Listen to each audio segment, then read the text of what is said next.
So first off, I want to say thank you to some random guy, which is actually the person's nickname on Reddit, who said they're looking forward to more videos like this, which is what encouraged me to record another one today. We're back at hero drafting, still doing pretty well. And I wanted to talk maybe a bit, give a bit of some introductory ideas today. I think I said in my first video that red is mostly the strongest color in this mode. I didn't really explain why. One of the reasons is objective and one is a bit more subjective. The objective reason is that red is the least synergy bound color, and so the heroes sort of stand alone. They don't depend on certain cards as much as other colors do. The subjective reason in my case is that I think it's the best aggressive color and I like to play aggressively. So you'll find a lot of the stronger players, but especially I draft red in probably about 80 to 90% of my drafts. But I have had success with all of the other color combinations. The one I like the least is green-blue, and I think that's because green-blue is the most sort of synergy-driven color combination. In this draft, I'm going to either start with Timbersaw or Dragon Knight. I like all four of these heroes, but again, it's sort of just about where preferences skew. I think I'm just going to take the Timbersaw. I think Timbersaw is actually a very good hero. The one downside of Timbersaw in red is that it clashes with quite a few of the other red heroes in what you're trying to do, because something that I didn't talk about before is sort of role drafting. Right now is a good example. So Tiny is the hero that I want to pick here, but he's very weak at the start and he gets strong on the third turn. Timbersaw's ability also works on the third turn. Usually if you have a third turn ability hero, you put them in the fifth slot, and having two means you have to sort of juggle them. Now, I don't think it's that big of a deal here because Timbersaw isn't just about Timberchain. Timberchain's kind of a small part of Timbersaw. So I could pick Tiny, and I could expect Tiny to go there, and Timbersaw could still be in my first three because it works pretty well as a mid laner or what they call an off laner. Similarly, Ursa can be in the first three. It can be sort of your quote-unquote carry that you place to kill something off, but I actually prefer it even more in the 4, so it'll either be in the first 3 or the 4th.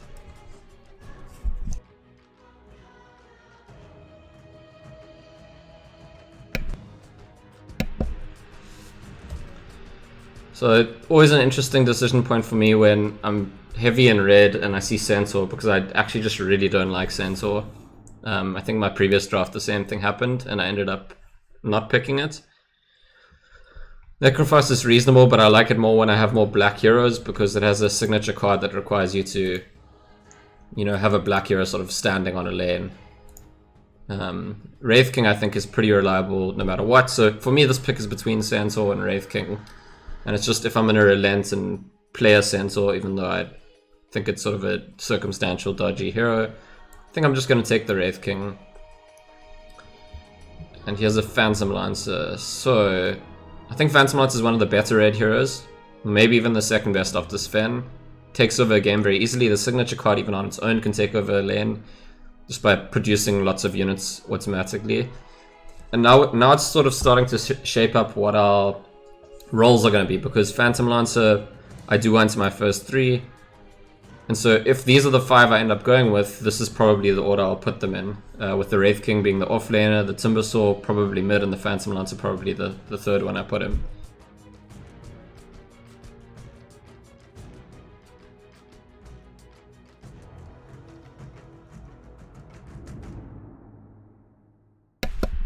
So I'm just deciding now.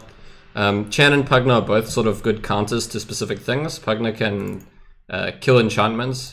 Do I think my opponent's going to have enchantments? Well, when they have a Tinker, you know they will. They also obviously always have the Courier, but that's not a huge thing to kill. It's kind of valuable, but not amazing. Chen's really good if you think they're going to have a lot of powerful creeps to steal, which is usually when they're heavily green. My opponent does have 2 green heroes. Looking like they'll probably be black-green. I think they'll cut the axe. So I'll pick the Chen, but I actually still don't think I'm going to use it, to be honest. Because I think I've got natural heroes for every role before the Chen. Like what I discussed earlier, Chen's got this active 3 thing, so it kind of wants to come in the 5th spot. Tiny really needs to be there because Tiny does pretty much nothing if you put him anywhere else. Like, he's just a 2/4 that's doing nothing. So I think the order I figured out during the draft is probably the order I want to keep. So let's go into the game. Okay, my opponent's still deciding on their order. That's why it hasn't gone into the game immediately. There are some decisions, like every now and then you put your Phantom Lancer in first, if you anticipate that you can predict very well what your opponent's going to do. But I think here my other rolls just work out so nicely that I don't need to do that.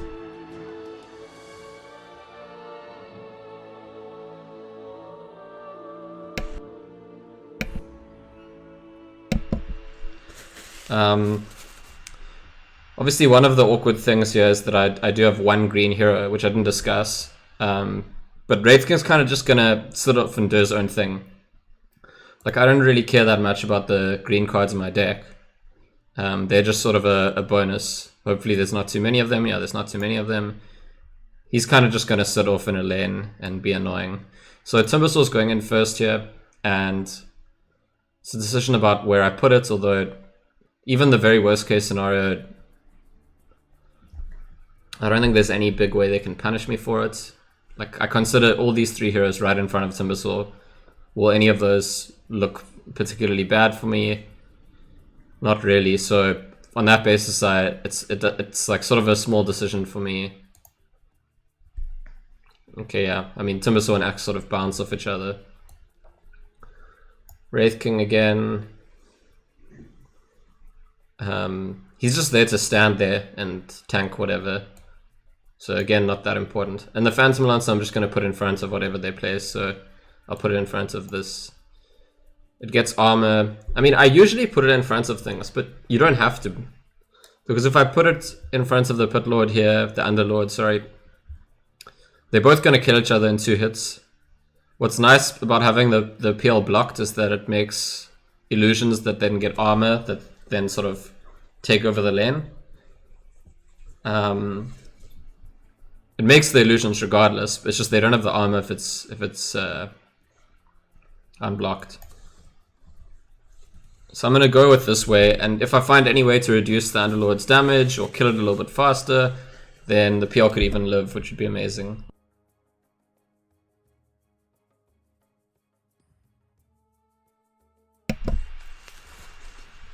Okay, so this is the card that actually makes Underlord a good hero. It's a signature card, Atrophy Aura.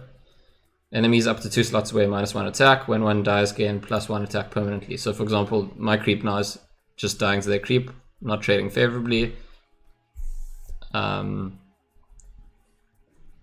I can think about what I want to do here.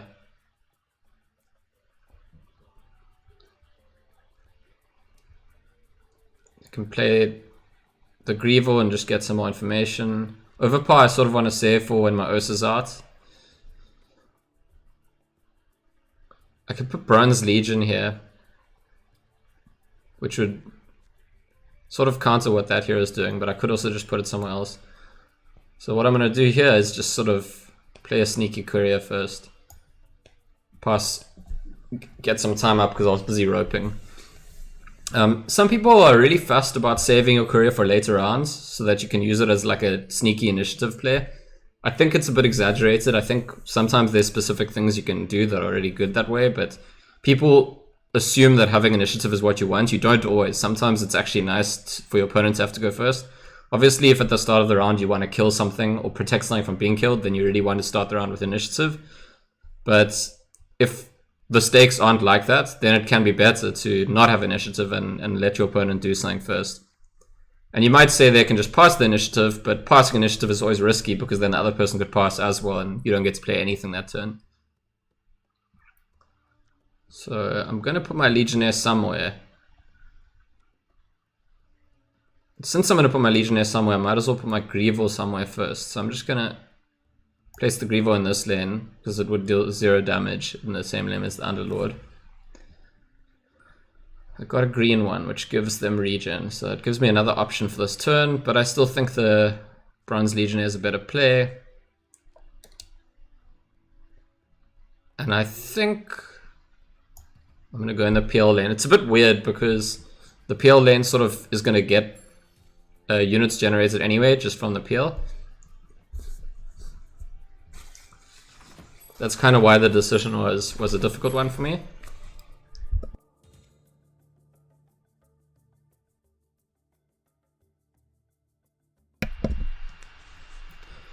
So if I could have afforded an item to make sure my Phantom Lancer survives, that would have been great, but I can't. So again, early on you usually just get some gold.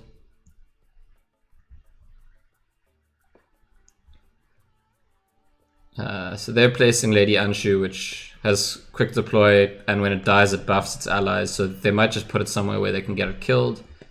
Say in front of my Wraith King.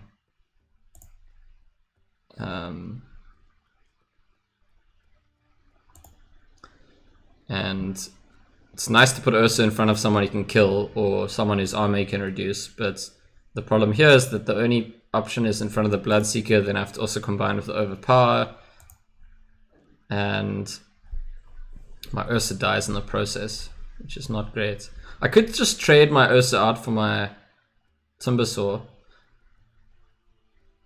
First hit does no damage, minus his armor, so then it has 0 armor. Second hit does 1 damage, third hit does 2 damage. The axe doesn't actually die to that, but taking away all of the axe's armor is super valuable. I'm gonna try that. It's when you bounce your hero with another hero, it doesn't have to skip a turn, so my Timbersaw can come out again straight away next turn, which is super valuable. And the reason I'm doing this is just because Axe is a hero that a lot of its value comes from its armor, and I'm going to try and take lots of its armor away as early on in the game as I can, so that value just never accrues. Which means that anytime Axe uses Berserker's Call for the rest of the game, it will always be killing itself. It'll never get freebies. In this left lane, the PL and the Underlord are trading. If they trade, that's perfectly fine for me because my creeps are just going to overtake this lane on its own. In fact, at that point, the left lane is just mine without any heroes being in it, and my opponent is forced to respond without me having to do anything there. And that's the strength of the Phantom Lancer, and it's also the strength of the just putting a Legionnaire, a creep with armor in front of my opponent's creep. So now it's my opponent taking a while. Assassin's Apprentice. Okay, it has, in this game it's called Quick Strike, or First Strike for magic. It attacks first. If it's hitting a tower, it makes no difference. I'm probably going to end up putting my Spirited Grieval here just to block 8 damage so it can survive. Because the way the game's sort of shaping up, I'm going to be chasing the mid and left lane and sacking the right lane. Which is good for my Wraith King because he wants to be in a lane that gets sacked. But my opponent's also sort of running away with a lot of damage in that right lane. But I'm going to start with the play that I suggested.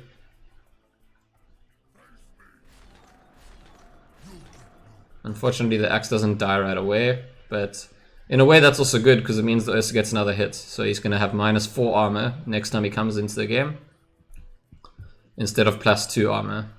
No, I mean, sorry, he's going to have -2 armor. Like +2 -4 equals a total of -2. And yeah, I'm just gonna do the chump block here. Anyone who watched my first video will remember I sort of stressed it's important to try to keep your towers alive longer, even if you're expecting them to die at some stage during the game. This right lane is going to be very, very hard for me to protect. Lady Anshu dies, buffs these units. They're just getting stronger and stronger. But as I went through before, the left lane is sort of just a free win for me now unless my opponent addresses it.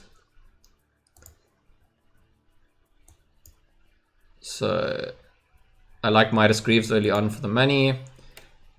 Phase Boots and Basilius are both good options here. Like if I get a Basilius, then I can just put it in the middle or right lane, and then the creeps that usually trade with each other suddenly go favorably for me. So it's another way that you very quickly build up a creep advantage with the Ring of Basilius.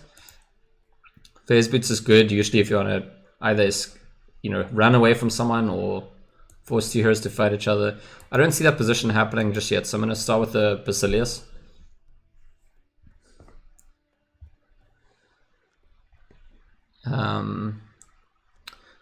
If there's a place that Timbersaw can kill 2 creeps in one go, I often just do that straight away with my Timber Chain. But I'm not seeing that as an option. Tiny, on the other hand, gets to grow right away into a 6-8. I mean, maybe that means I could change my plan and just put it in front of the Bloodseeker. 6-8 beats 6-7.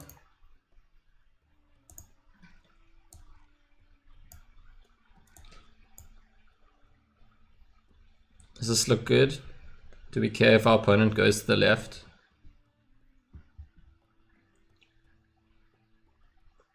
I think this is fine. I mean, and this is interesting because I talked so much about sacking this lane, and now maybe I won't sack the lane.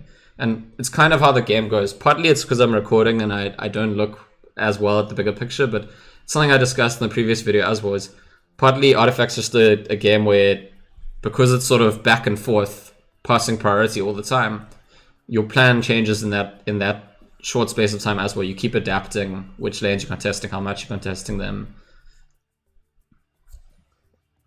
So you have to always see how your opponent responds to a thing you do before you sort of know what the next thing you'll do is kind of what I'm saying.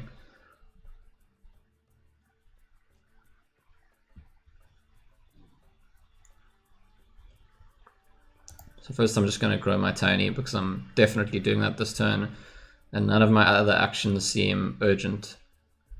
So my opponent's got very little mana, they're unlikely to kill anything.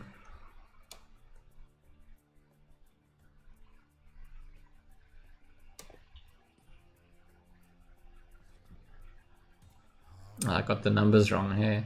Bloodseeker's not at risk of dying to Tiny. That's just a massive oversight in counting, but it's okay. I'm probably going to use Toss. I'm just not sure who I want to toss or where. You know, I could toss Lady Unsure away, I could toss Bloodseeker away. I could toss Lich away.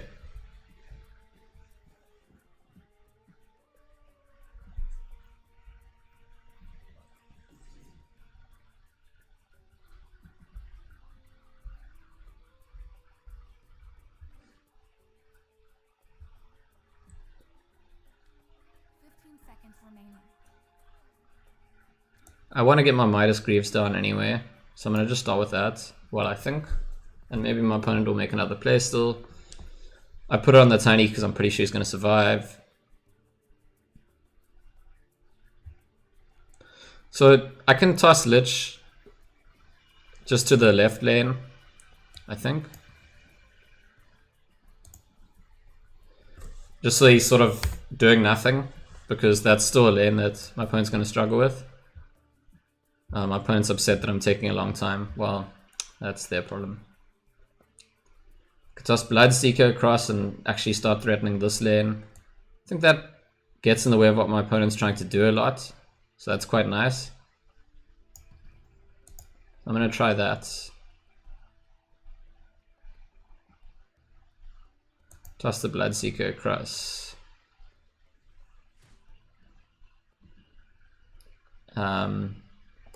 Because they were trying quite hard with putting the Anshu in this lane twice to boost everything in this lane.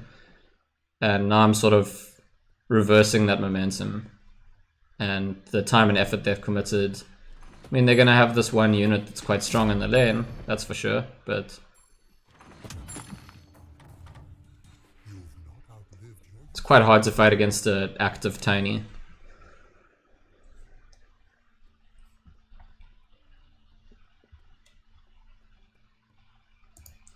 So now I kind of want phase boots in case my opponent tries to lane against Tiny. My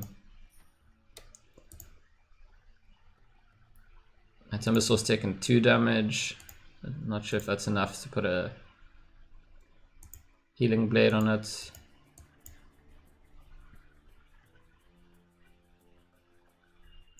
Could get a 4-staff instead. Just gonna get the healing blade. And let's consider where we want our peel to go. It's quite natural actually to go against this buffed up creep. It'll take 2 hits to kill it, but it's nice that it's blocked as usual.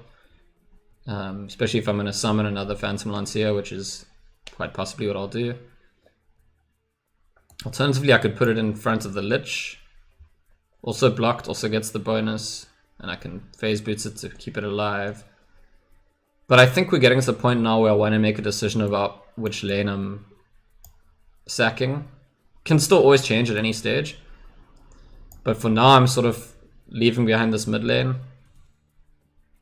And my opponent's now made a decision actually to come back into the left lane. Which is interesting. I guess the combination of these two heroes means Axe could fight these creeps and not die, even with the much reduced army he has.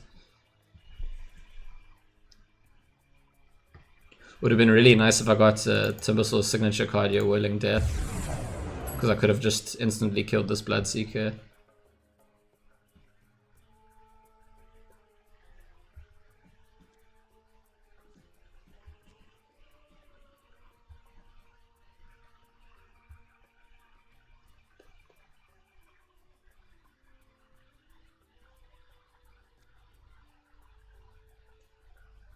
If I put the Honor Guard next to Timbersaw, it's threatening to kill both of these units. And it taunts them when it comes out. So Timbersaw gets to live. It's quite nice. Only downside is that I'm making sort of a big mana play before my opponent. They get information. I'm going to go for it and see what happens.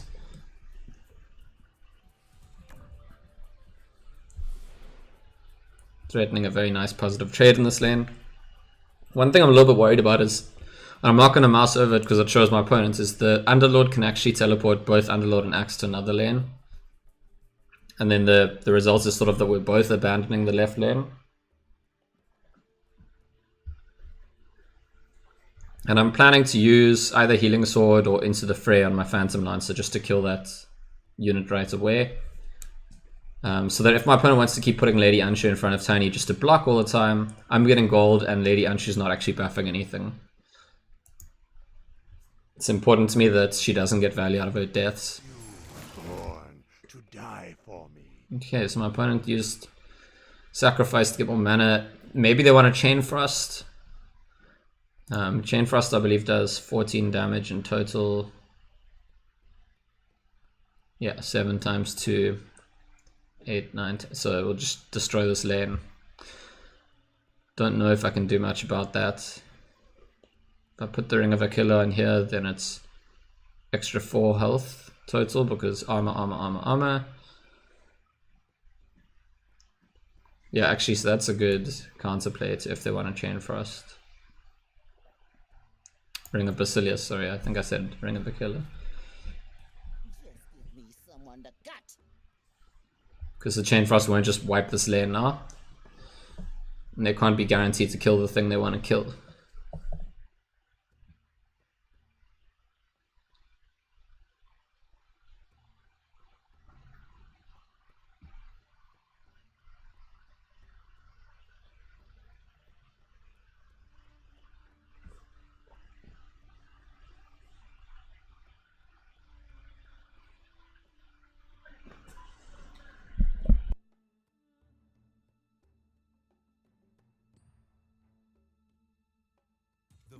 Twins, give me aid.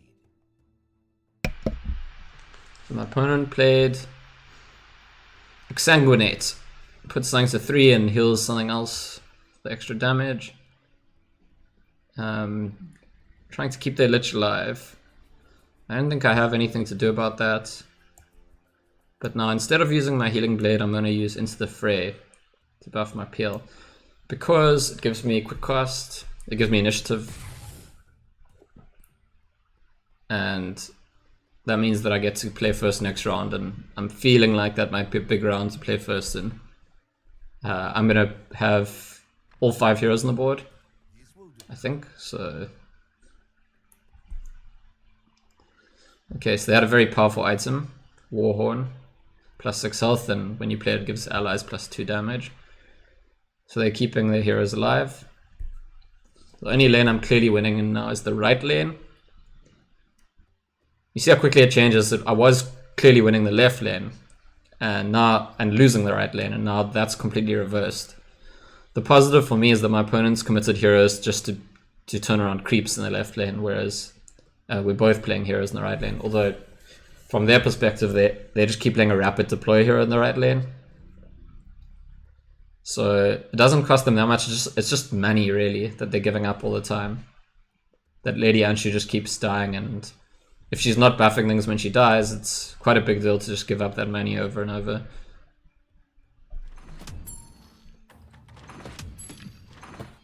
Obviously she's preventing damage to the tower as well. And eventually I might want to get phase boots and actually stop her from being able to do that. Okay, Restore Emblem is potentially very powerful. Changes the armor on both sides significantly. Ring of Tarask can make something super tanky as well, which I like. For example, if I put Ring of Tarask on my Timbersaw, then as things stand it just survives. Which is quite big actually. Timbersaw's, because of the Ring of Basilius on him, is sort of advancing the creeps in this lane as well. So yeah, let's start with the Ring of Tarask. Assuming I'm going to use it to keep Timbersaw alive. I can also use Timbersaw's Chain or the Toss spell to kill Lich right away when this round starts. Which seems very likely what I'll want to do. So it's just a question of if I want to... Now I'm sort of committing Wraith King to the left lane because that's the lane that I'm worrying the least about.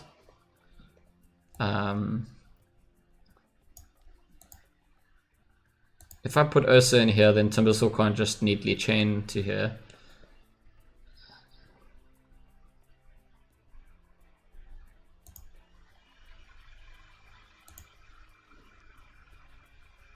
If I put Ursa in the left... I don't want to put Ursa in the right because the right lane is just mine as things stand very clearly.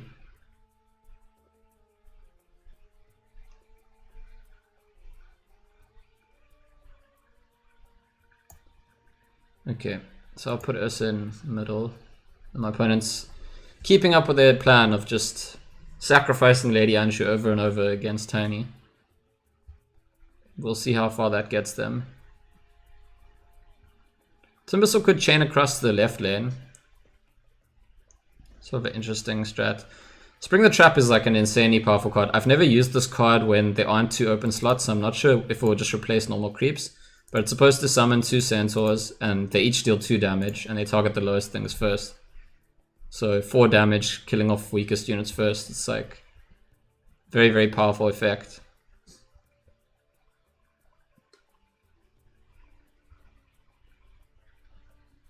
I can also use Overpower to kill something right away.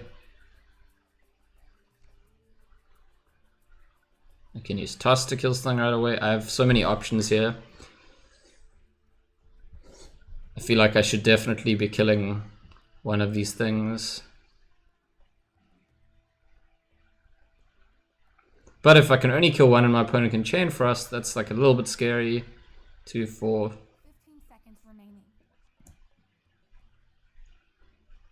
I'm gonna start by killing the Bloodseeker. Oh, this doesn't kill Bloodseeker, I'm an idiot. Okay, well, assuming Timbersaw survives, I can kill both of them now. I'm used to the fact that you overpower on your Ursa and then it deals 5 damage, but obviously without the armor reduction it's only going to deal the normal 3 here. So this is just a happy coincidence that I've still got a play to make. Let the blood flow freely. Okay, and my opponent had another Insanguinate.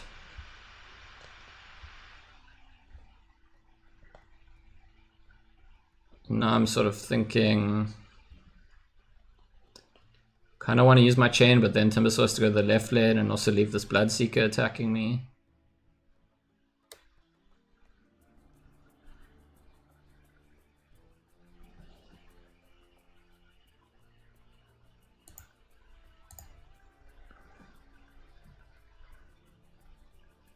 Yeah, we're gonna do it. I like, if I can kill units with heroes' abilities rather than spells, I usually prefer to do that. like keeping the toss up, because toss is sort of more versatile and doesn't depend on cooldown. I really need to find an opening to play Spring the Trap at some stage, because it's like so insanely powerful. I was just nervous partly because I'm not really sure how it works when the slots are open. Okay, now they've moved to the middle lane. Now I think my opponents just made a massively bad play by doing that. I think that's really, really not a good play, because their left lane was already weaker. I'm very happy to sack my mid lane. I can put phase boots here, swap there, then the tiny hits the tower and the peel is the one that's blocked. That seems good. It's going to take me 2 mana. I'll have 1 extra mana. I can equip a different item somewhere. So that's my plan. I think my opponent's play is very, very strange, to be honest. I think their position was a lot better before their Underlord brought the Underlord and Axe mid. You'll note the Axe is still dying anyway. Previously the Underlord was going to kill the Timbersaw, and now it's just killing a creep. So I can't imagine how they think it was an improvement to do that. So I'm switching here so I get more tower damage. Also the illusion gets better. And I'm just deciding where I should put Ring of Tarask or Healing Blade. Put the ring on the Ursa and then I've just got a presence in this lane for a while. It's not too bad actually, considering my opponent has got no heroes to bring in next turn. They're not going to have a blink scroll. They're not going to be able to move. So they're going to be forced to play in the mid lane. And so I just want to reinforce presence in my lane. So they are going to have, they're going to have Anshu is going to come in. 1 unit they're going to be able to bring in. She obviously will be able to go to any lane they want. But this is sort of the ideal situation. Winning both side lanes, losing mid. That's, for me, it's the dream in this game usually. Okay, I really like Restore Emblem, but I also really like Warhorn.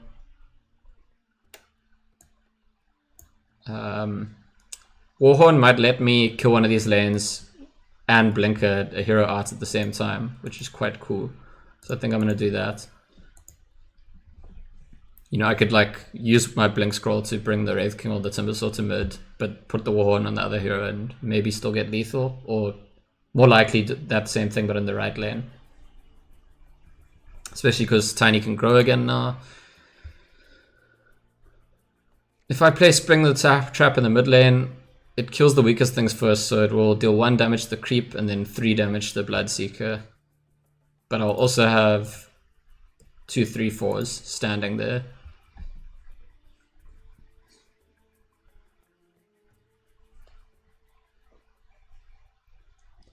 That would probably be the conservative route. Like, then I'm sort of challenging every lane. I'm challenging well in every lane.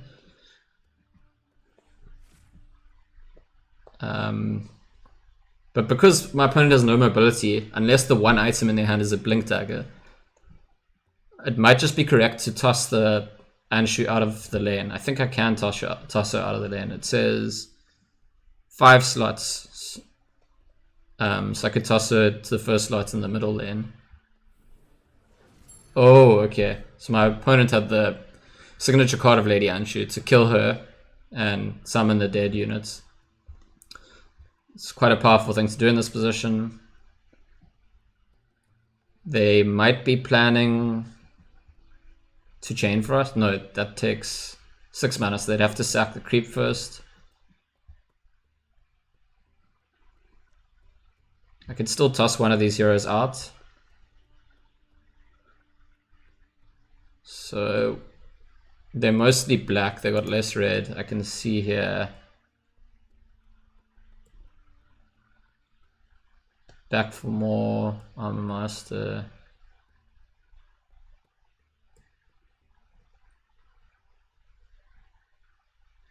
Actually looks like they need the red more. And there's Culling Blade. So I'm just going to toss Axe out. I'm just going to say, get out, Axe.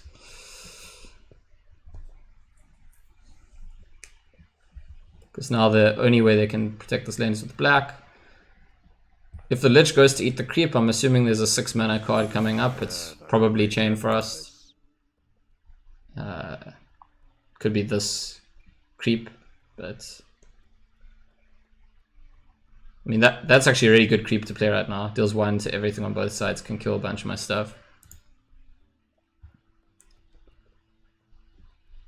Sort of thinking I just play Warhorn on Tiny. Or do I grow Tiny first? Warhorn is 6 extra health, grows at 4 extra health. I'm just trying to survive a possible Chain Frost, basically. So I might as well play the 6 extra health first.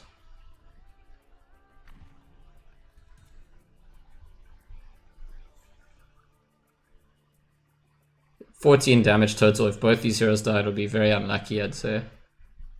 And remember, I've still got Healing Blade to win the left lane. And based on how I looked at my opponent's deck, it looked like they only had... Yeah, they're going to be able to play basically 1 black card. And whatever item they have, maybe.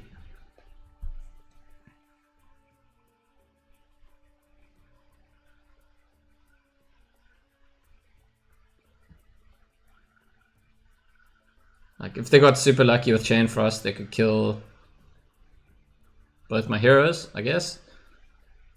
But even then I just blink my Ursa across and still kill them, I believe. 1,000 cuts on Lancer Illusion. Scheme says, when the card's owner passes. Okay, so they're going to be able to kill this one illusion, but that seems pretty irrelevant to me. Doesn't seem like it does anything. I think, strictly speaking, I should do nothing here. But actually, no. Strictly speaking, I should get the damage here first. That's what I should do. So right now I'm threatening to win the game. If we go to combat, my opponent has to do something about that. I've still got 2 more mana. Like, it seems obvious to grow Tiny, but it's just that the damage is already lethal to the tower without growing Tiny. Okay, Artificer's Blade Mail. That means... I mean, Artificer's Mail, sorry. That means they can summon a 3-1 in front of one of his units. Right now, I think that's not going to be enough to save them if that's all they have. And they've conceded. Probably a little bit frustrated that I'm taking long to play. But that is also their problem. I think that my opponent clearly lost themselves this game when they blinked their units from the left lane to the mid lane. I didn't really see what the purpose of that was. I think they were trying to be a bit too clever. And if they somehow watch this, or go watch the replay, that's the point that I think that they should be looking at. But thanks for tuning in, and please let me know what you think in the comments if you enjoyed this kind of video, if you'd like to see more of it, if you find the way I speak annoying, or questions that you have just about the game. I'll be happy to answer them in the comments. Thank you very much.